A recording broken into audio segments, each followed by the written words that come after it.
প্রাচীনকালের এক দূরবর্তী যুগে যেখানে সবুজ প্রান্তর এবং গভীর অরণ্য মিলে এক জাদুকরী পরিমণ্ডল তৈরি করত, সেখানে একটি নিরিবিলি গ্রামে বাস করত এক অনাথ যুবা, যার নাম ছিল ইসমাইল। তার জীবন ছিল সরল, তবু তার অন্তরে ছিল অপরিসীম করুণা এবং আস্থা। তার দুই বৃদ্ধ দাদা দাদি আহমদ এবং খাদিজা ছিল তার একমাত্র আত্মীয়, আর তারা বাস করত এক সাধাসিধে কুটিরে।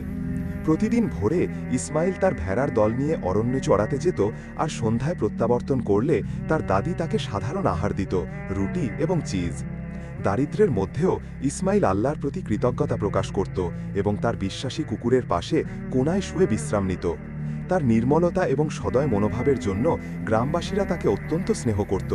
কিন্তু কালের গতিতে তার সঙ্গীরা বিবাহ করে পরিবার গড়ল, আর ইসমাইল একাকী রইল, কারণ তার আয় কেবল তার ভোখা নিবারণের জন্যই যথেষ্ট ছিল। এই বিষাদ তার দাদি খাদিজাকে গভীরভাবে যন্ত্রণা দিত। তার হৃদয় ছিন্ন ভিন্ন হয়ে যেত নাতির এই একাকিত্ব দেখে। এক সায়াহ্নে রাত্রিভোজনের মেজে বসে খাদিজা ইসমাইলকে বলল, বাবা, কেন তুমি নগরে যাও না তোমার নিয়তি অনুসন্ধান করতে? তার দাদা আহমদ মাথা ঝাঁকালো অনুমোদনে, কিন্তু ইসমাইল উদ্বেগপূর্ণ হয়ে উত্তর দিল, তোমাদের পরিচর্যা কে করবে, আর ভেড়ার দল চড়াবে কে? খাদিজা তাকে সান্ত্বনা দিয়ে বলল, তোমার রাস্তায় চলো, আমাদের নিয়ে উদ্বিগ্ন হয়েও না। জীবন অতিবাহিত হচ্ছে, আমি প্রয়াণের পূর্বে তোমার সন্ততি দেখতে আকাঙ্ক্ষা করি। তোমার পিতামাতা জীবিত থাকলে তারাও এই কথাই বলতো। এই বাক্যগুলো ইসমাইলকে গভীরভাবে স্পর্শ করল এবং সে অশ্রু বিসর্জন করল। তার সমস্ত জীবনে সে অন্যের কথা বিবেচনা করেছে, নিজেকে বিস্মৃত করেছে। তবু তার সদয় অন্তর তাকে পথ প্রদর্শন করল। সে নির্ণয় করল দাদা দাদির জন্য কিছুকালের আহার সংগ্রহ করে নগরে যাবে। শর্ত থাকবে সপ্তাহান্তে একবার তাদের সাক্ষাৎ করবে। এই কাহিনী ইসমাইলের সেই অভিযানের বিবরণ, যেখানে তার নিয়তি তাকে নিয়ে গেল অজ্ঞাত রাস্তায়, এক মহান দায়িত্ব এবং প্রেমের পানে। প্রত্যেক ভোরবেলায় সে তার ভেড়া চড়াতে যেত অরণ্যে। যখন সে সায়াহ্নে প্রত্যাবর্তন করত, তার দাদি তাকে আহার প্রদান করত, রুটি এবং চিজ। তার দরিদ্রতা সত্ত্বেও সে আল্লাহকে কৃতজ্ঞতা জানাত, যা অল্প সে লাভ করেছে তার জন্য, এবং এক কোণায় অবস্থান করে নিদ্রা যেত তার কুকুর তার সান্নিধ্যে। তার সদয় অন্তরের জন্য তার গ্রামের বাসিন্দারা তাকে স্নেহ করত। দিনগুলো অতিবাহিত হতো এবং ইসমাইলের সঙ্গীরা বিবাহ করেছে তার ব্যতীত। সে যা আয় করত তা খুব অল্পই পর্যাপ্ত ছিল তার ভুখা নিবারণে, যা তার দাদিকে বিষণ্ণ করত এবং তার জীবনকে কষ্টকর করে তুলত। এক রাত্রিতে সে রাত্রির আহার তৈরি করল এবং তারা সকলে অবস্থান করল ভোজন করতে। তখন সে তাকে বলল, তুমি কেন নগরে যাও না এবং তোমার নিয়তি অনুসন্ধান করো? দাদা মাথা ঝাঁকালো অনুমোদনে, কিন্তু ইসমাইল উত্তর প্রদান করল, কে তোমাদের পরিচর্যা করবে এবং ভেড়া চড়াবে আমার অনুপস্থিতিতে? দাদি বলল, তোমার রাস্তায় চলো এবং আমাদের বিষয়ে উদ্বিগ্ন হয়েও না।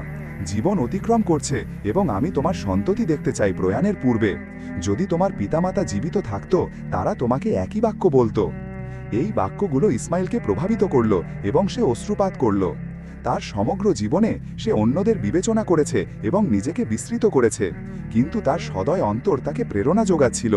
সে সর্বদা সৎ কর্ম করতে আকাঙ্ক্ষা করত এবং বলতো যে তার অপেক্ষা আরও দুর্দশাগ্রস্ত আছে কেউ। কিন্তু সে এক উপায় আবিষ্কার করল। সে তার দাদা দাদির জন্য কিছুকালের পর্যাপ্ত আহার সংগ্রহ করবে এবং নগরে যাবে, শর্ত যে সে প্রত্যেক সপ্তাহে তাদের সাক্ষাৎ করবে। ভোরে সে তার কুড়াল নিয়ে অরণ্যে গেল কাঠ সংগ্রহ করতে। সে 3 দিন কাঠ সংগ্রহ করে বিপণন করল, যতক্ষণ না সে পর্যাপ্ত আহার ক্রয় করতে সক্ষম হল। আটা, ঘি, তেল এবং মটরশুঁটি তার দাদা দাদির জন্য যথেষ্ট, যতক্ষণ না সে কিছু সময় পর তাদের নিকট প্রত্যাবর্তন করতে পারবে। তারপর সে নগরের দিকে যাত্রা করল। রাস্তাটা দীর্ঘ ছিল, বিস্তীর্ণ প্রান্তর এবং পর্বতে পরিপূর্ণ।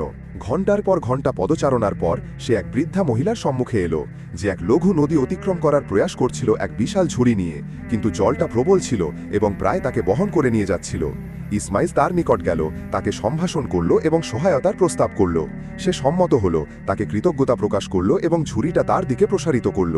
ইসমাইল তা তার শিরে তুলে নিল এবং বৃদ্ধা মহিলাকে হাত ধরে নদী অতিক্রম করল তার সাথে।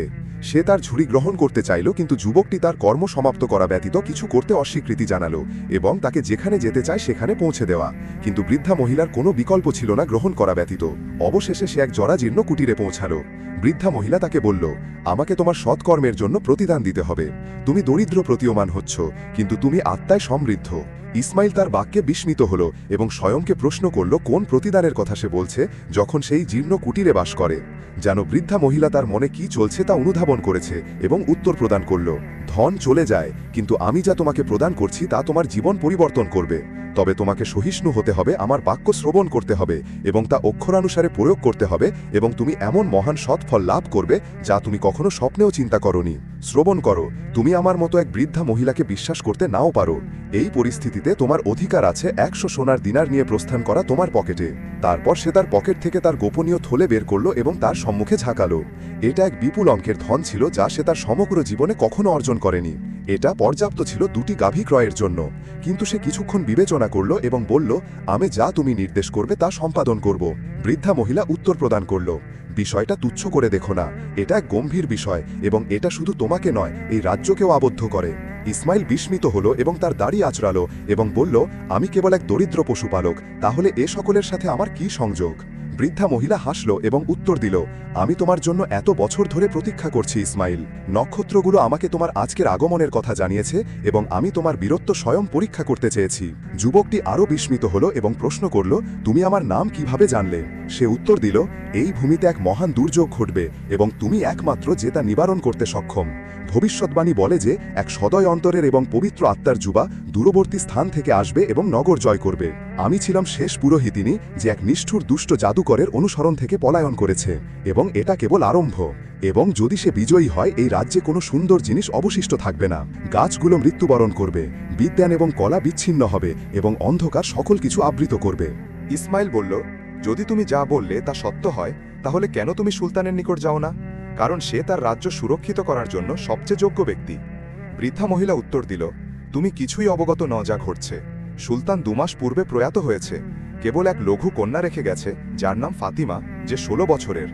দেশের প্রধান ব্যক্তিরা তার মামাকে তার অভিভাবক করতে সম্মত হয়েছে, কিন্তু সেই ব্যক্তি স্বয়ংকে সন্তুষ্ট করে নিয়েছে এবং সকল কিছু নিয়ন্ত্রণ করতে আরম্ভ করেছে। সে জনগণের ওপর অত্যাচার করেছে এবং তাদের ধন লুট করেছে, যতক্ষণ না রাজকুমাররা তার সাথে অসন্তুষ্ট হয়েছে এবং তাকে অপসারণ করতে সম্মত হয়েছে। কিন্তু মামা ছিল চতুর এবং কোনো কিছুর জন্য প্রস্তুত, তাই সে এক জাদুকরের সহায়তা চেয়েছে। সে তাকে উপদেশ দিয়েছে যে এক জাদুকরের নিকট যাও, যাকে বলা হয় যে সে দানবদের থেকে জাদু শিখেছে। কিন্তু সে অরণ্য ত্যাগ করতে অসমর্থ, কারণ এক ধার্মিক সাধু নামক আবু বকরের রাখা তাবিজের জন্য। যখন মামা তার এক ব্যক্তিকে সেই নির্জন অরণ্যে যেতে বলল তাকে বের করতে, সে আতঙ্কিত হল এবং তাকে বলল, আমার প্রভু আল্লাহ তোমাকে সম্মানিত করুক। সেই জাদুকর অভিশপ্ত এবং তুমি পশ্চাতাপ করবে যদি তুমি তা করো, কারণ তার জাদু প্রবল এবং কেউ তাকে পরাজিত করতে পারে না। কিন্তু ব্যক্তিটা তার মতামতে অটল ছিল। যখন সে শুনল যে সাধারণ জনগণ প্রাসাদের দিকে অভিযান করতে একত্রিত হচ্ছে এবং মন্ত্রী ইউসুফকে তার স্থানে স্থাপন করতে, যে এক ধার্মিক শেখ যে আল্লাহকে ভীতি করে। এক চন্দ্রালোকিত রাত্রিতে জাফর, রাজকন্যার মামা, পর্বতে আরোহণ করল এবং অরণ্যে প্রবেশ করল। সে এক অন্ধকার গুহার প্রবেশদ্বারে ঝুলানো তাবিজ পেল, তাই সে তাদের দাহ করল। কিছুক্ষণ পর এক বৃদ্ধ ব্যক্তি সাদা দাড়ি নিয়ে বাহির হল, এক লাঠি ধারণ করে যার প্রান্তে এক খুলি। তারপর সে তাকে দৃষ্টিপাত করল এবং তাকে বলল, আমি তোমার খিদমতে, বলো কি তোমাকে এখানে আনয়ন করেছে? তাই সে তার কাহিনী বর্ণনা করল এবং সে উত্তর দিল, তোমার প্রাসাদে প্রত্যাবর্তন করো এবং আমি জিন সৈন্য প্রেরণ করব তোমাকে সুরক্ষিত করতে, এবং তারা যে কাউকে নিহত করবে যে তোমার নিকটবর্তী হবে। কিন্তু প্রতিদানে রাজকন্যা ফাতিমা আমার অংশ হবে এবং আমি তাকে আমার গুহায় বহন করব, কারণ আমি একাকিত্ব থেকে অত্যধিক যন্ত্রণা ভোগ করেছি। জাফর সম্মত হল, কারণ সে আর তার প্রয়োজনীয়তা অনুভব করে না এবং তার জন্য উত্তম যে সে অদৃশ্য হয়ে যায় যতক্ষণ না সে এই দেশের সুলতান হয়। ইসমাইল পুরোহিতিনীকে বিস্ময়ে ভরে শ্রবণ করছিল, যতক্ষণ না সে বিস্মৃত হল যে সে কেন এসেছে এবং তার দাদা দাদিকে যাদের সে গ্রামে রেখে এসেছে। তারপর সে উচ্চকণ্ঠে বলল, কি কাহিনী এবং পরবর্তীতে কি ঘটল? বৃদ্ধা মহিলা দীর্ঘশ্বাস ত্যাগ করল এবং বলল, জাফর উপদেশ মানেনি এবং জাদুকর, সাধু এবং শেখদের প্রতি প্রতিশোধ গ্রহণ করতে আরম্ভ করল। কোণগুলো দাহ করে এবং কবর খনন করে এবং কাকগুলো বৃদ্ধি পেতে শুরু করল নগরে। কিন্তু জাফর কোনো বিষয়ে পরোয়া করেনি। প্রধান যে সে তার প্রাসাদে ছিল উপপত্নী এবং খাদিমদের দিয়ে পরিবেষ্টিত, এবং বিপরীতে জাদুকর যে দুর্বৃত্তি করছিল তা তাকে সন্তুষ্ট করেছে, এবং সাধারণ জনগণ যারা তার বিরুদ্ধে বিদ্রোহ করেছে তারা এখন তাদের দণ্ড লাভ করছে। ইসমাইল বলল, ঠিক আছে, তাহলে আমি কিভাবে এই জাদুকরের সাথে যুদ্ধ করব এবং রাজকন্যা ফাতিমাকে উদ্ধার করব? বৃদ্ধা মহিলা বলল, শ্রবণ করো, 3টি জাদুকরী বস্তু আছে যা জিন রাজাদের নিকট। যদি তুমি তাদের লাভ করো, তারা তোমাকে তার সম্মুখে দাঁড়াতে সহায়তা করবে, কিন্তু তুমি কেবল সৎকর্ম দিয়ে বিজয়ী হবে। তাই সবচেয়ে দুর্বল সৃষ্টিকে তুচ্ছ করে দেখো না। যখন যুদ্ধ আসবে, তোমাকে তাদের সাথে একত্রিত করতে হবে, কিছু অনুপস্থিত থাকবে না। তুমি অনুধাবন করলে? সে বলল, আমি আল্লাহকে প্রার্থনা করি যে আমাকে এই জনগণের জন্য সৎ পথে নির্দেশ করুন। পুরোহিতিনী তাকে বলল, পূর্বাভিমুখে যাও এবং 3 দিন পর তুমি স্বয়ংকে এক অনুর্বর ভূমিতে পাবে, ওক গাছ এবং ঘন ছায়াসহ। তোমাকে তার নিকটবর্তী হতে হবে এবং জিন রাজাদের বাক্য শ্রবণ করতে হবে।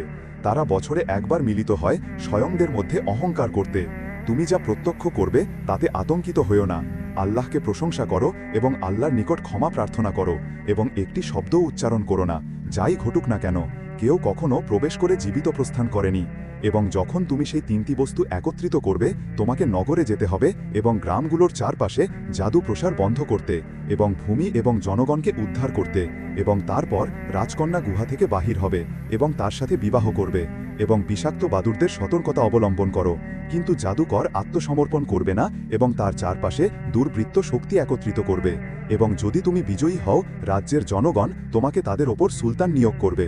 আমি তোমাকে যা আছে তা বললাম, এবং এখন আল্লাহকে বিশ্বাস করো এবং আমার সৎ প্রার্থনা তোমার সাথে থাকবে, তোমার তাদের প্রয়োজন হবে। ইসমাইল পুরোহিতিনী বলল, আমি সকল কিছু সম্পাদন করব রাজকন্যাকে উদ্ধার করতে, কিন্তু আমাকে বলো, সে কি রূপসী?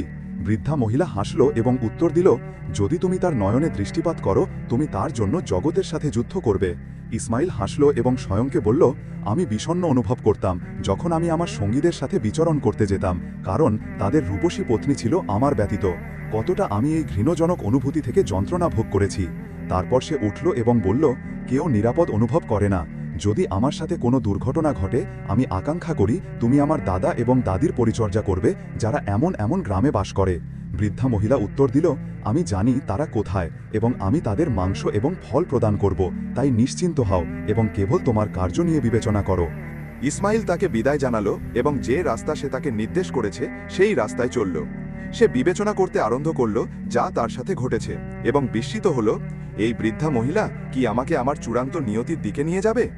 তারপর সে 3 দিন পদচারণা করল, যতক্ষণ না সে পরিশ্রান্ত হয়ে গেল এবং অত্যধিক তৃষ্ণার্ত হয়ে গেল। সে শয়নকে তিরস্কার করল যে তার গোপনীয় দিনার গ্রহণ করেনি এবং গৃহে প্রত্যাবর্তন করেনি, কারণ ধন তার জীবন পরিবর্তনের জন্য যথেষ্ট ছিল। যখন সে বিবেচনায় মগ্ন ছিল, সে তার পাদতলে কিছু ভঙ্গুর শব্দ শুনল। যখন সে তার শির নত করল, সে আতঙ্কে লাফিয়ে উঠল, কারণ তার খুলি পচা ছিল এবং চারিদিকে অসংখ্য হাড় বিছানো ছিল।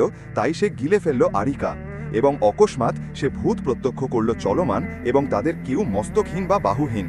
তাই সে আতঙ্কিত হল এবং পলায়ন করতে চাইল, কিন্তু সে বৃদ্ধা মহিলার ইচ্ছা স্মরণ করল এবং তার রাস্তা অব্যাহত রাখল। তারপর সে তার মাতাকে প্রত্যক্ষ করল, তাকে আহ্বান করছে এবং তার বাহু প্রসারিত করছে তার দিকে। তাই সে তার নয়ন বন্ধ করল এবং কৃমি এবং মাকড়সা তার পাদে হামাগুড়ি দিতে আরম্ভ করল এবং সে তার মাংসে হামাগুড়ি দিতে অনুভব করল। তাই সে দৌড়ালো যতক্ষণ না সে দূরবর্তী ওক গাছ প্রত্যক্ষ করল এবং তার সান্নিধ্যে এক শিলা, এবং যত শীঘ্র সে তাতে পৌঁছালো, সে ভূমিতে স্বয়ংকে নিক্ষেপ করল পরিশ্রমের তীব্রতা থেকে এবং স্বস্তি অনুভব করল, কারণ যে আতঙ্ক তাকে আক্রান্ত করেছে তা ভয়াবহ ছিল। তারপর সে তার জলের থলে বের করল এবং তার ওষ্ঠ ভিজিয়ে দিল, যা শুষ্ক হয়ে গেছে, এবং কিছুক্ষণ পর সে ভারী পাদশব্দ শুনল নিকটবর্তী হচ্ছে। এবং যখন সে ঊর্ধ্বে দৃষ্টিপাত করল, সে 3 জন ব্যক্তি প্রত্যক্ষ করল সবুজ নয়ন নিয়ে, যাদের মানব দেহ এবং ছাগলের খুর ওকের নিচে অবস্থান করল। তারপর ব্যক্তিরা পানীয় এবং আহার বের করল এবং ভোজন এবং পান করতে আরম্ভ করল, যতক্ষণ না তাদের উদর পূর্ণ হল এবং তাদের শির নেশায়। তারপর সে তাদের বাক্যালাপ শুনল।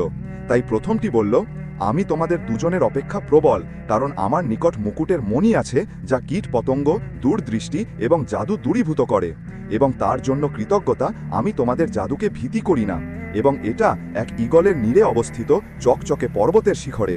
অন্যটি উত্তর দিল, বরং আমি সর্বাধিক প্রবল।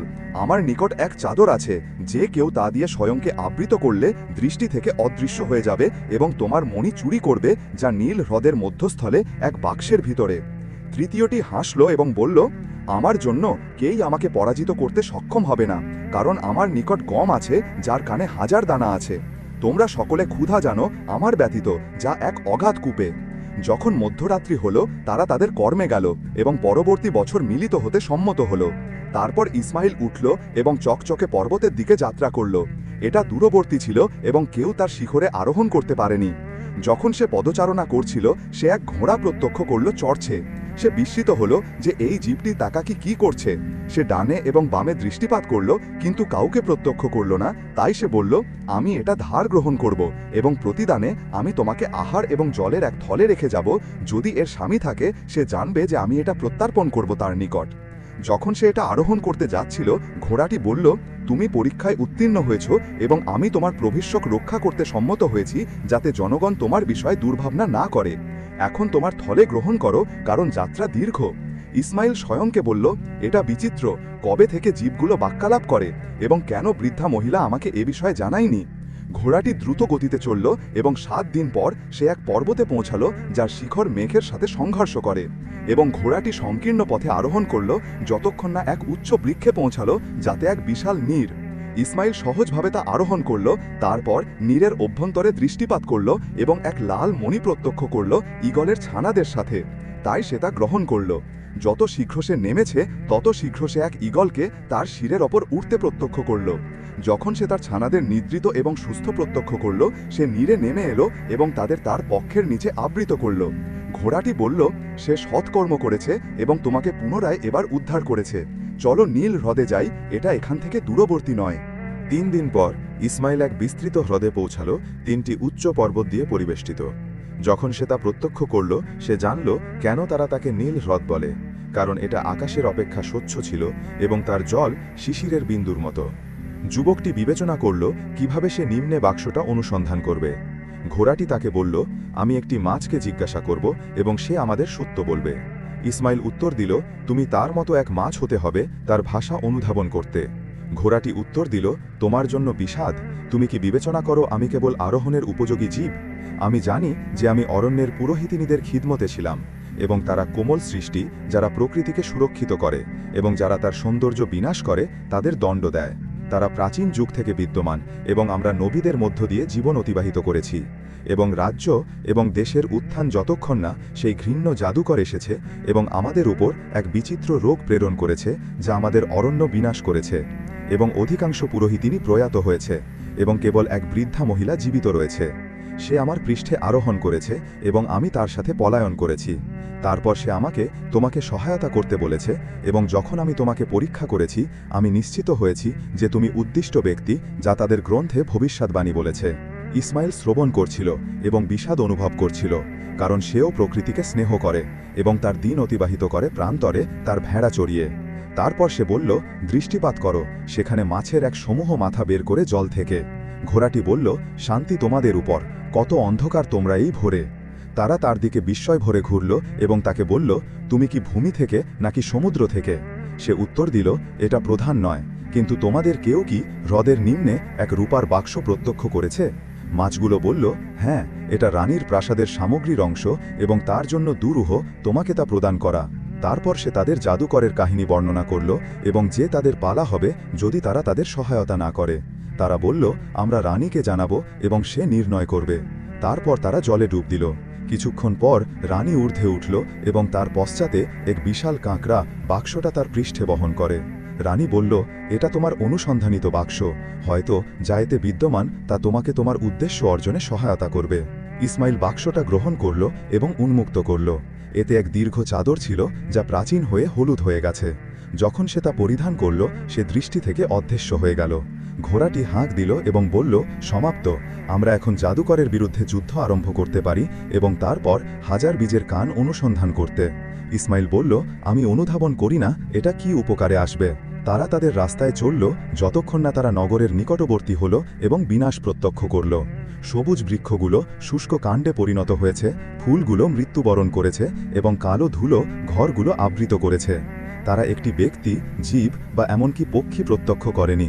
যে রোগে প্রয়াত হয়নি সে সেই স্থান ত্যাগ করেছে। রাস্তায় তারা এক গাড়ি পেল যাতে এক ব্যক্তি তার পত্নী এবং সন্তানদের নিয়ে আরোহণ করে নগরের কেন্দ্রে যাচ্ছে। তারা তাকে প্রশ্ন করল কি ঘটছে এবং সে তাদের বিস্মিত করল। সেই কালো ধুলো দ্রুত প্রসারিত হচ্ছে এবং যেখানে এটা পৌঁছে সেখানে বিনাশ ঘটে। এটা কেবল কয়েকদিন যাতে এটা নগরের অধিকাংশে প্রসারিত হয়। জনগণ ত্যাগ করতে আরম্ভ করেছে।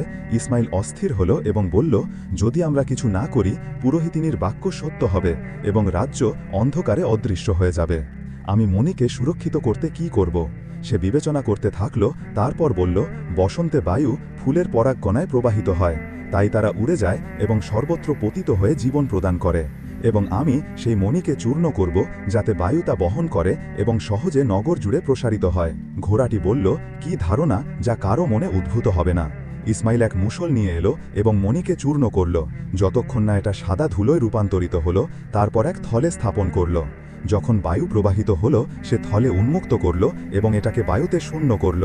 যুবকটি প্রতীক্ষা করে অবস্থান করছিল, কিন্তু কিছু লক্ষ্য করেনি এবং বলল, আমাদের প্রতীক্ষা করতে হবে।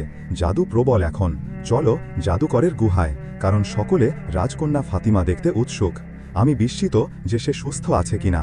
সে তার ঘোড়ায় আরোহণ করল এবং রাজকন্যাকে জাদুকরের কবল থেকে উদ্ধার করতে গুহায় গেল।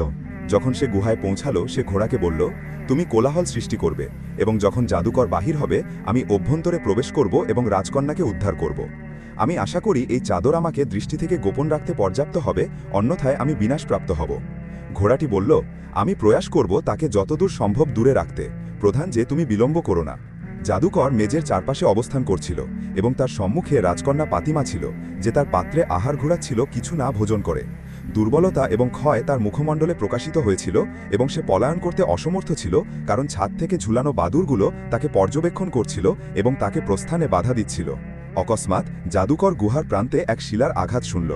জাদুকর উচ্চকণ্ঠে চিৎকার এবং হাঁকাহাঁকি করতে আরম্ভ করল এবং বিস্মিত হল কে তাকে রাত্রির আহারের সময় বিরক্ত করছে। সে দ্বারে দৃষ্টিপাত করল, কিন্তু কিছু প্রত্যক্ষ করল না। যখন সে প্রত্যাবর্তনের জন্য ঘুরল, সে বিস্মিত হল এক শিলা তার শিরে আঘাত করায়। সে উত্তেজিত হল এবং রোষে উন্মত্ত হল। দূরবর্তী থেকে সে ঘোড়াটাকে অবস্থান করতে দেখল এবং তাকে বলল, তোমার বিপদ কি তোমাকে আমার পর্বতে আনোয়ান করেছে? আমি তোমাকে আটক করব এবং তোমার চর্ম ছাড়াব। ঘোড়াটি তাকে বিদ্রুপ করল এবং হাসল, এবং জাদুকর আরও রোষান্বিত হল এবং সে দৌড়াতে আরম্ভ করল। ইসমাইলের জন্য সে এক বৃক্ষের পশ্চাতে গোপন ছিল। যখন সে দেখল যে গুহা শূন্য, সে চাদর পরিধান করল এবং প্রবেশ করল। কিছুক্ষণ পর সে রাজকুমারকে অবস্থান করে অশ্রুপাত করতে দেখল। সে তার নিকট গেল, কিন্তু সে বাদুরগুলোকে তাদের শির নাড়াতে দেখল এবং শয়নকে বলল, যদি আমি রাজকন্যার হাত গ্রহণ করি, সেই ঘৃণ্য সৃষ্টিগুলো আমাকে লক্ষ্য করবে। আমাকে এক কৌশল অনুসন্ধান করতে হবে তাদের আমার থেকে বিভ্রান্ত করতে। তারপর সে চারদিকে দৃষ্টিপাত করল এবং দেয়ালে মশাল প্রত্যক্ষ করল। তাই সে একটা ছিনিয়ে নিল এবং জাদুকরের শয্যায় নিক্ষেপ করল। অগ্নি দ্রুত ধরে গেল এবং কার্পেট এবং চর্মে প্রসারিত হল। বাদুরগুলো উত্তেজিত হল এবং সর্বত্র উড়তে আরম্ভ করল এবং কিছু দাহপ্রাপ্ত হল। রাজকন্যার জন্য সে এক কোণায় আবদ্ধ হল, আতঙ্কে আচ্ছন্ন। ইসমাইল দৌড়ে গেল এবং তাকে চাদরের নিচে নিয়ে এলো এবং তার আঙুল দিয়ে নীরব থাকতে এবং যে সে তাকে উদ্ধার করতে এসেছে তা ইঙ্গিত করল। যখন সেই পক্ষীগুলো আবিষ্কার করল যে ফাতিমা অদৃশ্য হয়ে গেছে, তারা ভয়াবহ চিৎকার ত্যাগ করল এবং গুহার দ্বারে উড়ে গেল। তারপর অরণ্যে তাকে অনুসন্ধান করতে বাহির হল। তারপর ইসমাইল রাজকন্যাকে বলল, এখন আমরা এখান থেকে পলায়ন করতে পারি। তারপর তারা বৃক্ষের নিচে পদচারণা করল, সতর্কতা অবলম্বন করে কোনো শব্দ না সৃষ্টি করতে। শব্দ জাদুকরের জন্য যখন সে বাদুরগুলোকে অরণ্যে উঠতে দেখল, সে ঘোড়া অনুসরণ বন্ধ করল এবং গুহায় প্রত্যাবর্তন করল। সে অগ্নি প্রত্যক্ষ করল তার কক্ষ, তার গ্রন্থ এবং সকল কিছু গ্রাস করছে। তাই সে এক মহান চিৎকার করল যা সমগ্র পর্বত কম্পিত করল। সে অনুধাবন করেনি যে সেই অভিশপ্ত ফাতিমা কিভাবে তাকে প্রতারিত করেছে, বাদুরগুলো তাকে না দেখে বা অনুভব না করে। তারপর সে উচ্চকণ্ঠে বলল, আমি এখন অনুধাবন করলাম, সেই ঘোড়া এখানে সুযোগক্রমে আসেনি। নিঃসন্দেহে রাজকন্যা তার সাথে এখন, এবং আমি তাকে অনুসন্ধান করব। কিন্তু ঘোড়াটি জানত যে জাদুকর তাকে অনুসরণ করবে। তাই সে এক জলাভূমিতে এলো যা কাদায় পরিপূর্ণ, তাতে গড়াগড়ি দিল এবং তার পার্শ্বে শয়ন করল। ব্যাঙগুলো এলো এবং তার উপর লাফাতে আরম্ভ করল। জাদুকর ঘোড়ার নিকট পৌঁছালো এবং ডানে এবং বামে দৃষ্টিপাত করল। তারপর বলল, এটা বিচিত্র, আমি তাকে প্রত্যক্ষ করতে পারছি না। অকস্মাৎ সাদা ধুলোর কণা তার হাতে পতিত হল। সে তা শুকল এবং বলল, আমার বিপদ, এটা জাদুর থেকে সুরক্ষা। নিঃসন্দেহে আজ যা ঘটেছে তা অরণ্যের পুরোহিতিনীদের কর্ম। আমি তাদের দুর্বৃত্তি জানি, কিন্তু কেউ আমাকে প্রতিদ্বন্দ্বিতা করার শক্তি রাখে না। এই রাজ্যের নিবাসীরা দেখবে আমি তাদের সাথে কি করব। আল্লাহর কসম, আমি এখানে কোনো জীবিত কিছু রাখব না, না মানুষ না জীব। তারপর সে এক অগ্নি প্রজ্বলিত করল এবং মন্ত্র পাঠ করতে এবং বকবক করতে আরম্ভ করল। গুলগুলো গুহা থেকে বাহির হতে আরম্ভ করল এবং গুলগুলো তার নিকট একত্রিত হল। আকাশ বিষাক্ত বাদুরে পরিপূর্ণ হল। ইসমাইলের জন্য সে পর্বত থেকে নেমে এলো এবং ফাতিমার সাথে পদচারণা করল। যখন সে দূরবর্তী হল, সে তার চাদর ত্যাগ করল। তারপর সে এক খরগোশ শিকার করল এবং পাক করল। রাজকন্যা তা ভোজন করল, ভুখায় কম্পিত হয়ে। সে পাকে তার জলের থলে থেকে পান করালো এবং তার আত্মা পুনরুজ্জীবিত হল। সে তার অনুগ্রহের জন্য তাকে কৃতজ্ঞতা জানালো। তারপর সে তাকে তার রাজ্যের অবস্থা সম্পর্কে প্রশ্ন করল। সে উত্তর দিল, আমি জাদু ভাঙার জন্য কিছু স্থাপন করেছি, কিন্তু আমি জানি না ফলাফল কি হবে। সেই সময়ে ঘোড়াটি দৌড়ে এলো এবং তাকে বলল, আমাদের সময় নেই ইসমাইল। জাদুকর এখন আমাদের বিরুদ্ধে দুর্বৃত্ত শক্তি একত্রিত করছে, কূপ অনুসন্ধান করে যা নেই নিচের সমস্যা যে আমি জানি না এটা কোথায়, এবং এখন আমরা দুর্দশায়। রাজকন্যা ইসমাইলের দিকে ঘুরল এবং বলল, আমি সেই বিচিত্র কূপ জানি। আমার পিতা আমাকে সেখানে বহন করত এবং আমাকে বলতো যে আত্মারা সেই স্থানে বাস করে, এবং যদি তুমি ভালোভাবে শ্রবণ করো তুমি তোমার মাতার কণ্ঠ শুনবে যে তোমাকে জন্ম দেওয়ার সময়ে প্রয়াত হয়েছে। এই জগতে ইসমাইল উচ্চ কণ্ঠে বলল, তাহলে চলো। তারা ঘোড়ার পৃষ্ঠে লাফ দিল, যা বায়ুর সাথে দৌড়াতে আরম্ভ করল। রাস্তায় তারা দেখল যে কালো ধুলো ধীরে ধীরে সরে যেতে আরম্ভ করেছে।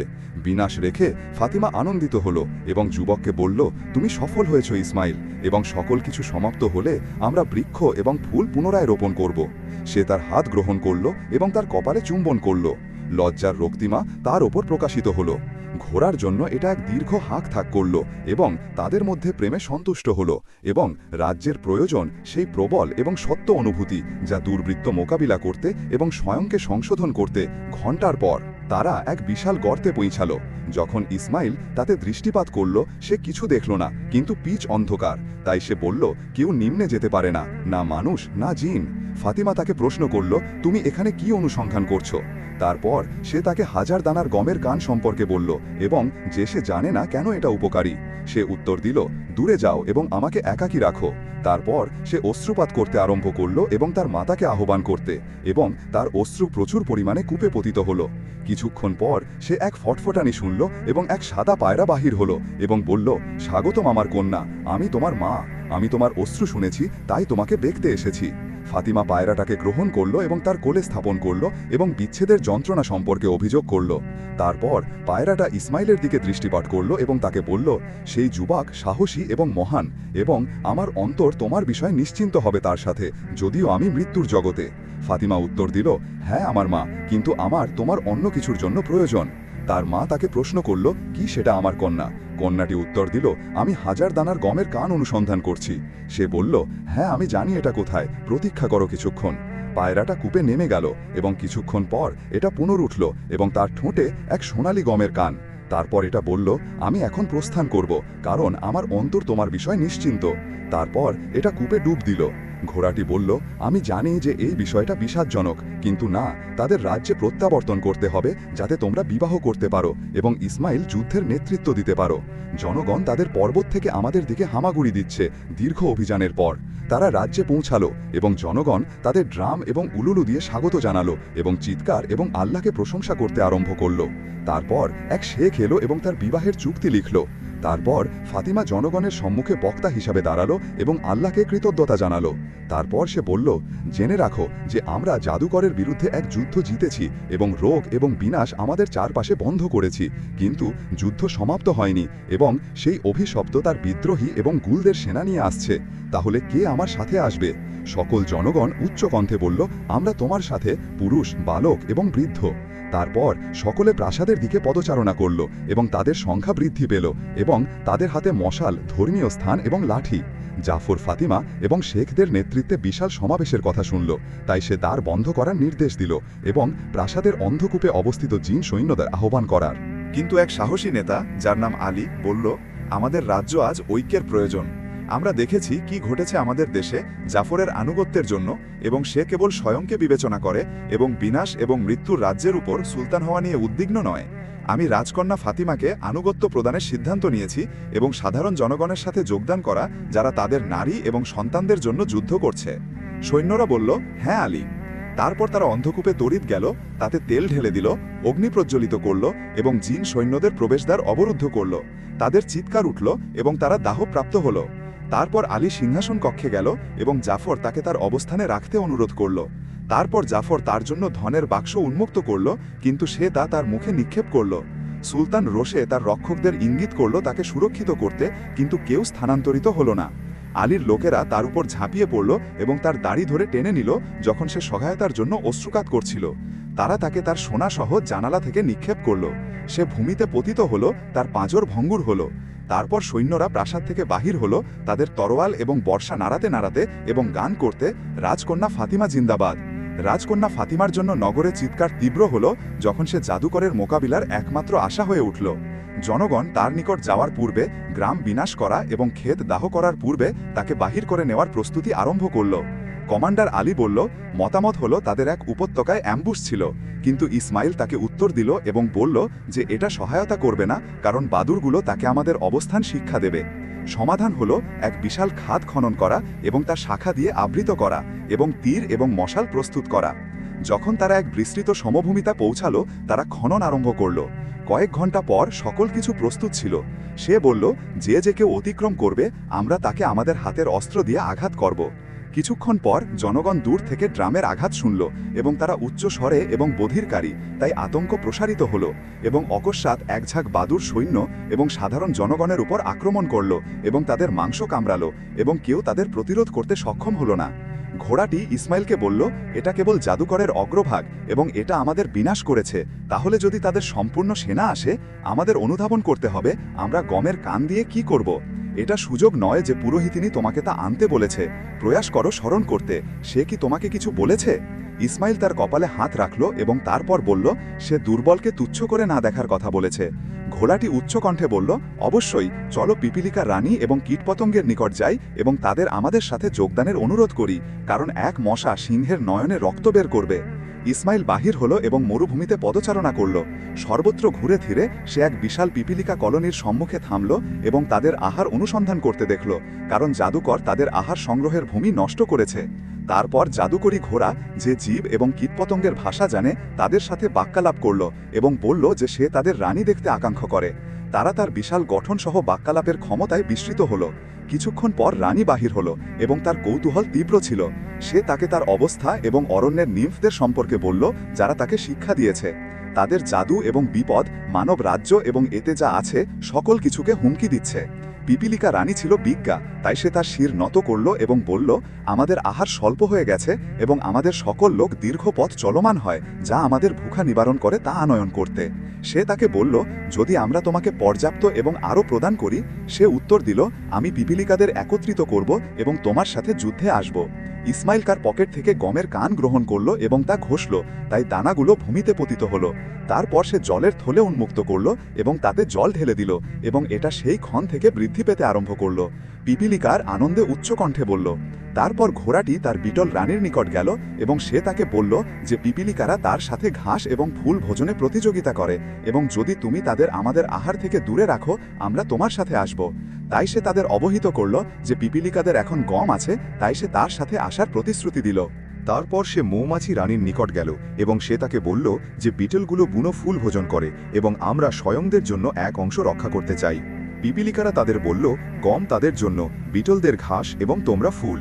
তারপর ইসমাইল ঘোড়াকে বলল, আমরা যা বৃদ্ধা পুরোহিতিনী উপদেশ দিয়েছে তা সম্পাদন করেছি এবং এখন চলো দেখি কি ঘটছে, কারণ আমি ভয় করি যে ফাতিমার সাথে কোনো দুর্ঘটনা ঘটবে, কারণ সে জেদি এবং কোনো কিছুতে আতঙ্কিত হয় না। যত শীঘ্র ইসমাইল পৌঁছালো, সে চিৎকার শুনল এবং জনগণকে সর্বদিকে দৌড়াতে দেখল এবং গুলগুলো তাদের ওপর শিলা নিক্ষেপ করছে। সেই সৃষ্টিগুলো তার চেয়ে চালাক ছিল এবং খাদে পতিত হয়নি। রাজকন্যার জন্য সে সাহসের সাথে আলী এবং এক মুষ্টি সৈন্যের সাথে যুদ্ধ করছিল। ইসমাইল উচ্চকণ্ঠে বলল, দৌড়াও ফাতিমা, না হলে আমি তোমাকে নিহত করব। কিন্তু সে উত্তর দিল, এটা আমার ভূমি এবং আমি আত্মসমর্পণ করব না। সে তাকে বলল, তাহলে আমি তোমার নিকট আসব এবং আমরা একসাথে প্রয়াত হব। সেই ক্ষণে সে তার পশ্চাতে এক বিশাল হামাগুড়ির শব্দ শুনল এবং যখন সে ঘুরল, সে পিপিলিকা রানীকে তার লোকদের অগ্রসর করতে দেখল, যতটা শিলা এবং মাটির মতো সংখ্যায়। সর্বত্র থেকে কীটপতঙ্গ বাহির হচ্ছিল, যার মধ্যে বিটেল এবং মাকড়সা, সকলে যুদ্ধ করতে আসছে। গুলগুলো লাঠি গ্রহণ করল এবং তাদের আঘাত করতে আরম্ভ করল, কিন্তু তারা লাঠিগুলো ভোজন করল এবং তাদের দেহে বৃদ্ধি পেল। জাদুকর এই সকল কীট পতঙ্গে বিস্মিত হল। সে তার জাদুকরী লাঠি গ্রহণ করল এবং দাহ করতে আরম্ভ করল। সে রোষে বলল, আমি তোমাদের বাসস্থানে যাব এবং তোমাদের ডিম চূর্ণ করব। কিন্তু সে অত্যধিক সন্তুষ্ট ছিল না। সে আকাশে এক উচ্চ গুঞ্জন শুনল। যখন সে তার নয়ন ঊর্ধ্বে তুলল, সে মৌমাছিদের উড়তে দেখল এবং যাকে তারা পথে পেল তাকে ছিন্ন ভিন্ন করছে, বাদুড় থেকে কাক পর্যন্ত। জাদুকর বলল, ইয়াহিয়ার বিপদ, তারা কোথা থেকে এসেছে? যদি আমি তাদের প্রতিরোধ না করি, আমরা সকলে বিনাশপ্রাপ্ত হব। ইসমাইল ঘোড়াকে বলল, শ্রবণ করো জাদুকর, ব্যস্ত এবং তার অবস্থা দুর্দশাগ্রস্ত, তাই আমাকে তার নিকট নিয়ে চলো। ঘোড়াটি কীটপতঙ্গের মধ্য দিয়ে প্রবলভাবে দৌড়ালো। যখন সে তার নিকট পৌঁছালো, পুরোহিতিনী এক রাজহাঁসের পৃষ্ঠে প্রকাশিত হল এবং যুবককে বলল, শ্রবণ করো, তার শক্তি সেই লাঠিতে খুলিসহ, যদি তুমি তা ভঙ্গ করো, তার বিষয় সমাপ্ত। সে এক শিলা গ্রহণ করল এবং নিক্ষেপ করল। রাজহাঁস তার পক্ষ ফটফট করল এবং বায়ু তাতে প্রবাহিত হল। এটা তীরের মতো উড়ে গেল এবং খুলিটাকে দুভাগে বিভক্ত করল। কীটপতঙ্গ প্রতিরোধ করার কিছু অবশিষ্ট ছিল না। যারা সম্মুখে যাকে পেল তাকে নিহত করল। জাদুকর অসহায় ছিল। সে ব্যঙ্গাত্মক হাসল এবং বলল, যদিও তুমি আমাকে নিহত করো, তোমার দেশ কখনো পূর্বের মতো হবে না এবং তুমি ভুখায় প্রয়াত হবে। পুরোহিতিনী বলল, আমরা হাজার বীজের গমের কান রোপণ করেছি এবং আমাদের ভূমি গমে পরিপূর্ণ হবে। জাদুকর উত্তর দিল, এটা অসম্ভব, কেউ অগাধ কূপে নেমে যেতে পারে না। পুরোহিতিনী উত্তর দিল, স্বয়ং দেখো। যখন সে যেখানে সে ইঙ্গিত করেছে সেদিকে ঘুরল, সে লঘু গমের কানগুলো প্রচুর পরিমাণে বৃদ্ধি পেতে এবং এলাকা বিস্তার করতে দেখল। সে তাকে বলল, এবার তুমি পরাজিত হয়েছ, তাই আমরা অতীতের অপেক্ষা প্রবল ফিরে আসব। আমার জন্য আমি অনাথ কন্যাদের গ্রহণ করব এবং শিক্ষা দেব এবং অরণ্যে মন্দির পুনর্নির্মিত হবে। আমরা শিখেছি কিভাবে ঐক্যবদ্ধ হতে হয় এবং কিভাবে দুর্বলতাকে শক্তিতে রূপান্তর করতে হয়। এখন তুমি তোমার অপরাধের মূল্য প্রদান করবে। তুমি দুর্বৃত্ত। সে হাসল এবং বলল, আমি মৃত্যুকে ভীতি করি না। পিপিলিকা রানী বলল, তাকে আমাদের নিকট ছেড়ে দাও। এটা কেবল এক ক্ষণ, যতক্ষণ না পিপিলিকারা তার কান এবং নয়নে প্রবেশ করল এবং তাকে গ্রাস করল। তার হাড় এবং চর্ম ব্যতীত কিছু রাখেনি। বিজয়ের পর ফাতিমা এবং তার জনগণের যারা অবশিষ্ট ছিল তারা নগরে প্রত্যাবর্তন করল। এখনও অনেক সংশোধন এবং পুনর্নির্মাণ অবশিষ্ট ছিল। ইসমাইলের জন্য সে ঘোড়ায় আরোহণ করল এবং তার গ্রামে প্রত্যাবর্তন করল। সে তার দাদাকে সুস্থ প্রত্যক্ষ করল এবং এতে অত্যধিক আনন্দিত হল। যখন তার দাদা তাকে প্রশ্ন করল যে সে এত সময় কোথায় ছিল এবং তার হাতে কিছু নিয়ে আসেনি, সে তাকে বলল, আমি তোমাদের রাজ্যের মুকুট নিয়ে এসেছি এবং যাতে তুমি বিস্মিত না হও, আমি সুলতান এবং রাজকন্যা ফাতিমা আমার পত্নী। 500 বছরের প্রাচীন ভবিষ্যৎবাণী পূর্ণ হয়েছে। এখন তুমি আমার সাথে প্রাসাদে আসবে এবং আমি তোমাদের সকল পরিশ্রম এবং কষ্টের জন্য ক্ষতিপূরণ দেব। তারপর তারা তার সাথে গেল প্রাসাদে এবং তার পত্নী ফাতিমা তাদের উষ্ণভাবে স্বাগত জানালো। সকলে নিরাপত্তা, সুরক্ষা, সুখ এবং আনন্দে জীবনযাপন করল। কাহিনী সমাপ্ত হল। কে আমাদের সাথে শেষ পর্যন্ত ছিল? কাহিনী আমাদের মন্তব্যে এক সংবাদ রাখো যে তুমি কোন দেশ থেকে দেখছো। পরবর্তী কাহিনীতে সাক্ষাৎ হবে।